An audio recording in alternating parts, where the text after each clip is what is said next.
ఆకాశవాణి వార్తలు చదువుతున్నది గద్దె దుర్గారావు.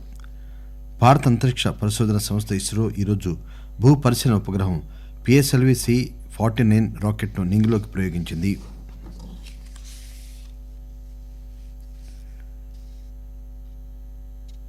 ఈ రాకెట్ను విజయవంతంగా ప్రయోగించడం పట్ల ప్రధానమంత్రి నరేంద్ర మోదీ హర్షం వ్యక్తం చేశారు. దేశపు అవసరాన్ని గుర్తించి దానికి అనుగుణంగా మార్పులను అనుసరించాలని IIT గ్రాడ్యుయేట్లకు ప్రధానమంత్రి నరేంద్ర మోదీ సూచించారు. 2021 హజ్ యాత్రను కేంద్ర మైనారిటీ వ్యవహారాల శాఖ మంత్రి ముఖ్తార్ అబ్బాస్ నఖ్వీ ప్రకటించారు. ఇందుకోసం ఆన్లైన్ దరఖాస్తు ఈ రోజు నుంచి ప్రారంభమైంది. దేశంలో కోవిడ్-19 రికవరీ రేటు 92.41% మెరుగుపడింది. భారత అంతరిక్ష పరిశోధన సంస్థ ఇస్రో ఈరోజు భూ పరిశీలన ఉపగ్రహం PSLV-C-49 రాకెట్ను నింగిలోకి ప్రయోగించి కక్షలో ప్రవేశపెట్టింది. శ్రీ పొట్టి శ్రీరాములు నెల్లూరు జిల్లాలోని శ్రీహరికోటలో ఉన్న షార్లోని ప్రథమ ప్రయోగ వేదిక నుంచి ఈ రాకెట్ను ప్రయోగించేందుకు నిన్న మధ్యాహ్నం 1:02 కౌంట్ డౌన్ ప్రారంభించారు. ఈ మధ్యాహ్నం 3:02 ఒక స్వదేశీ 9 విదేశీ ఉపగ్రహాలతో రాకెట్ నింగిలోకి దూసుకుపోయింది. దాన్ని కక్షలో ప్రవేశపెట్టారు.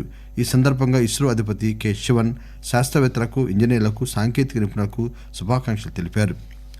భారత అంతరిక్ష పరిశోధన సంస్థ ఇస్రో PSLV-C-49 రాకెట్ను విజయవంతంగా ప్రయోగించడం పట్ల ప్రధానమంత్రి నరేంద్ర మోదీ హర్షం వ్యక్తం చేశారు. ఈ ప్రయోగం విజయవంతం కావడానికి కృషి చేసిన శాస్త్రవేత్తలతో పాటు సాంకేతిక సిబ్బందికి ఆయన శుభాకాంక్షలు తెలిపారు. దేశపు అవసరాన్ని గుర్తించి దానికి అనుగుణంగా మార్పులను అనుసరించాలని IIT గ్రాడ్యుయేట్లకు ప్రధానమంత్రి నరేంద్ర మోదీ సూచించారు.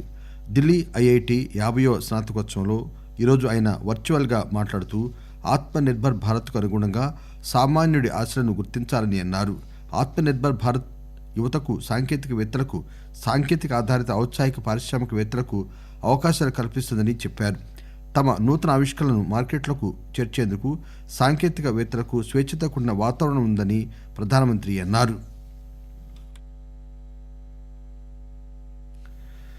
2021 హజ్ యాత్రను కేంద్ర మైనారిటీ వ్యవహారాల శాఖ మంత్రి ముఖ్తార్ అబ్బాస్ నఖ్వీ ప్రకటించారు. ఇందుకోసం ఆన్లైన్ దరఖాస్తు ఈ రోజు నుంచి ప్రారంభమైంది. కరోనా మహమ్మారిని దృష్టిలో పెట్టుకుని కొన్ని మార్పులతో ఈ యాత్రకు అనుమతిస్తారు.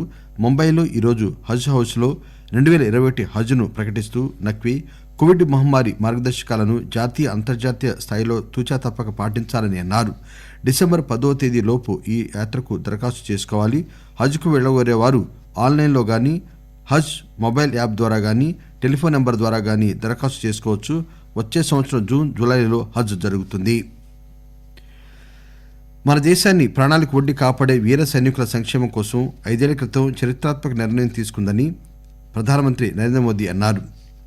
5 ఏళ్ల క్రితం OROP అనే సైనికుల ఒకే పింఛన్ ఒకే ర్యాంక్ పథకం గొప్ప విజయవంతమైన చర్య అని, ఈ నిర్ణయాన్ని మన దేశం తీసుకుందని ఆయన అంటూ మాజీ సైనికులకు కూడా వందనం సమర్పించారు. ఈ సందర్భంగా రక్షణ శాఖ మంత్రి రాజ్నాథ్ సింగ్ మాట్లాడుతూ ఈ OROP పథకం అమలు కోసం రక్షణ దళాల పింఛన్దారులు, కుటుంబ పింఛన్దారులకు బకాయిల కింద 20,60,220 కోట్ల రూపాయలను పంపిణీ చేసినట్లు తెలిపారు. హోంశాఖ మంత్రి అమిత్ షా, బీజేపీ అధ్యక్షుడు JP నడ్డా కూడా OROP విజయవంతం పట్ల సైనికులకు శుభాకాంక్షలు తెలిపారు. బీహార్లోని కట్టుదిట్టమైన భద్రతా చర్యల మధ్య నక్సల్స్ ప్రభావిత వాల్మీకి నగర్, రామ్నగర్, సిమ్రీ, బక్తియార్పూర్, మైషి ఈ 4 శాసనసభ నియోజకవర్గాల పోలింగ్ ప్రశాంతంగా ముగిసింది. కిషన్గంజ్, కతిహార్, మాదేపూర్, సోపాల్ తదితర 15 జిల్లాల్లోని 74 నియోజకవర్గాల్లో చివరి విడత ఎన్నికలు జరిగాయి. వాల్మీకి నగర్ పార్లమెంట్ నియోజకవర్గం స్థానానికి ఉప ఎన్నిక కూడా జరిగింది.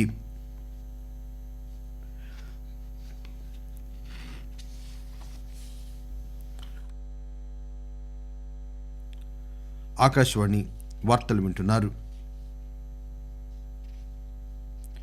దేశంలో కోవిడ్-19 రికవరీ రేటు 92.41% మెరుగుపడింది. గడిచిన 24 గంటల్లో 53,000కు పైగా రోగులు కోలుకున్నారు. దీంతో మొత్తం కోలుకున్న వారి సంఖ్య 78 లక్షలకు పెరిగిందని కేంద్ర ఆరోగ్య మంత్రిత్వ శాఖ తెలియజేసింది. ప్రస్తుతం దేశంలో 5,16,000 క్రియాశీలక కేసులున్నాయి. గత 24 గంటల్లో 50,357 కొత్త కేసులు నమోదయ్యాయి. అలాగే అదే సమయంలో 577 మంది మరణించారు. దీంతో మొత్తం కోవిడ్ తదితర వ్యాధులతో మరణించిన వారి సంఖ్య 1,25,562కి పెరిగింది. ఆంధ్రప్రదేశ్లో తాజాగా 2367 కొత్త కోవిడ్-19 కేసులు నమోదయ్యాయి. దీంతో మొత్తం కేసుల సంఖ్య 8,40,973కి పెరిగింది. కాగా రాష్ట్రంలో ఇప్పటి వరకు కోవిడ్ వల్ల మరణాలు 6,779కు చేరుకున్నాయి. తెలంగాణలో గడిచిన 24 గంటల్లో 1,602 కొత్త కోవిడ్-19 కేసులు నమోదయ్యాయి. దీంతో రాష్ట్రంలో మొత్తం కోవిడ్ కేసుల సంఖ్య 2,47,284కు చేరుకున్నాయి. రాష్ట్రంలో కరోనా నుంచి ఇప్పటి వరకు 2,26,464 మంది రోగులు కోలుకున్నారు.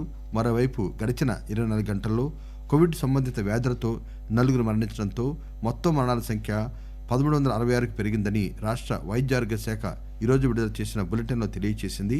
కాగా హైదరాబాద్లో 294 కొత్త కరోనా కేసులు నమోదయ్యాయి.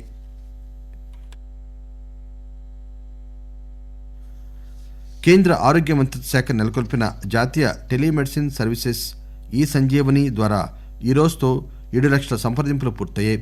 1,00,000 సంప్రదింపులు గత 11 రోజుల్లో జరిగాయి. రోజుకు ఈ సంజీవని కింద 10,000కు పైగా సంప్రదింపులు నమోదయ్యాయి. దేశంలో అతిపెద్ద ఓపీడీ సర్వీస్గా ఇది ఆవిర్భవిస్తోంది. ఈ సంవత్సరం ప్రభుత్వం ఖరీఫ్ సీజన్లో సుమారు 19.62% వృద్ధితో ధాన్యం సేకరణ చేసింది. గత సంవత్సరంతో పోలిస్తే 2020-21 ఖరీఫ్ సీజన్లో వరి ధాన్యం సేకరణ బాగా పెరిగిందని ప్రభుత్వం తెలిపింది. ఇప్పటికే 20,50,000 మందికి పైగా రైతులు లాభపడ్డారు. ప్రభుత్వం సుమారు 46,000 కోట్ల రూపాయలను రైతులకు చెల్లించింది. పంజాబ్, హర్యానా, ఉత్తరప్రదేశ్, తమిళనాడు, ఉత్తరాఖండ్, చండీగఢ్, జమ్మూ కశ్మీర్, కేరళ, గుజరాత్లో ధాన్యం సేకరణ పురోగతిలో ఉంది. తెలంగాణ రాష్ట్ర రాజధాని హైదరాబాద్ జీడిమెట్లో భవన నిర్మాణ వ్యర్థాల రీసైక్లింగ్ ప్లాంట్ను ఐటీ పురపాలక శాఖ మంత్రి తారక రామారావు ఈ ఉదయం ప్రారంభించారు.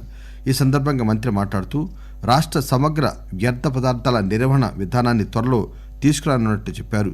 ప్రజలు తమ ఇంటి వద్దే నిర్మాణ వ్యర్థాలను, శిథిలాలను సేకరించేందుకు 18000-1200-7265 నంబర్కు ఫోన్ చేయవచ్చని ఆయన తెలిపారు. ఫోన్ నంబర్ మరొకసారి 18000-1200-7265 కాగా 10 కోట్ల రూపాయల వ్యయంతో 500 టీపీడీ సామర్థ్యం గల కన్స్ట్రక్షన్ అండ్ డెమాలిషన్ ప్లాంట్ను ఏర్పాటు చేశారు. ఇసుక, కంకర్ను వివిధ సైజుల్లో వేరు చేసేలా ఈ రీసైక్లింగ్ ప్లాంట్ను నిర్మించారు. ఇసుక, కంకర్ను, ఇటుకను పునర్వినియోగం వస్తువుగా మార్చేలా, గంటకు 50 టన్నుల నిర్మాణ వ్యర్థాలను వేరు చేసేలా C&D ప్లాంట్ను నిర్మాణం చేశారు.